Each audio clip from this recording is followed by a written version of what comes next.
Hey, I'm Dr. Harry McCleary, and thanks for clicking on my video. If we haven't met already, I'm a licensed clinical psychologist and a Navy veteran, and I spend the majority of my week conducting clinical research and treating active duty service members with PTSD. For this video, I wanted to do something a little bit different, and it's a little bit against the grain for the field of psychology, and honestly is a little bit against the grain for me. And that is, I'm going to talk a little bit about myself. So one of the questions I get all the time is, how did you come from being this military guy to talking to people about their feelings? Well, I will say it's a pretty long story, but there is a story that I want to share with you that happened along my path that encouraged me to continue this path. I've always been somebody that's wanted to kind of give back to the community. And while you're in the military, sure, you are serving your country and giving back to your community in one way, but there is not a lot of room for other things. And a lot of being in the military is about either going on deployment or preparing for going on deployment. And there's not a lot of room in between for doing other things. So one of the first things I did when I got out is I joined an organization called Teach One to Lead One, which was a program going into high schools and middle schools, teaching leadership skills to at-risk youth.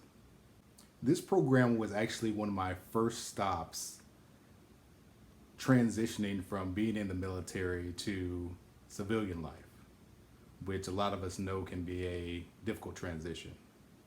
So I immediately went from an environment that was all adult, hardened men to kids and some other volunteers that were all middle-aged moms. Not quite the environment that I thought I'd be landing myself in. So one day I'm at a high school and we're getting split up into small groups. And one small girl, I guess she's not that small, probably 14 years old, told me, "Man, you smile a lot." And that really struck me because I had never heard that before in my life. And I was definitely not known for that in the military. If anything, I was known for quite the opposite. And people even today know that I can be a little stoic and a little serious.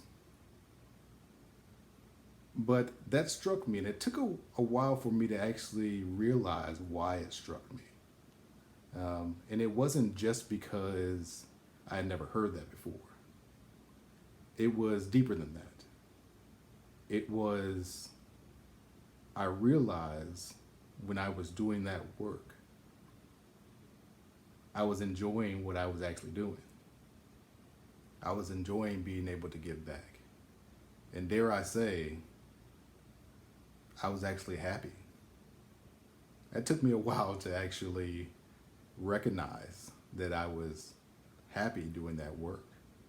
But that's something that has stayed with me over the years, and it's been almost a decade since then. I enjoy the work that I do. I love the work that I do. It actually makes me happy. And I know that I'm in a field to where I concentrate on traumas and generally hear the worst thing that's ever happened to somebody on a daily basis. However, this opportunity to help others, this opportunity to listen and help people, walk people through their own journeys is a privilege. It is extremely important to me, and honestly, if I hit the lotto today, I'd do it for free. That's just one story that has affected the work that I do. However, there are several more along the years. And what I encourage people to do, actually down in the comments, if you are a mental health therapist, I'm curious, and I bet other people are curious, What are some of your stories? What keeps you going in this very difficult field? What brought you into this field in the first place?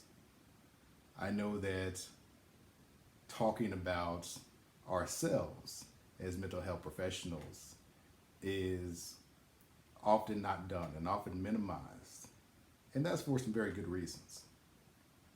But I think it's also important to remember why we are doing the work that we're doing.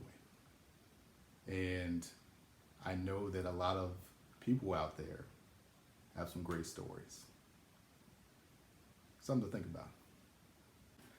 If you thought this video was helpful or you liked it, please go ahead and smash that like button. And if you'd like to be notified when I post a new video, go ahead and click the subscribe button. But more important than those things, if in any one of my videos you hear something that might help a veteran, might help an active duty service member, I ask that you share it with them.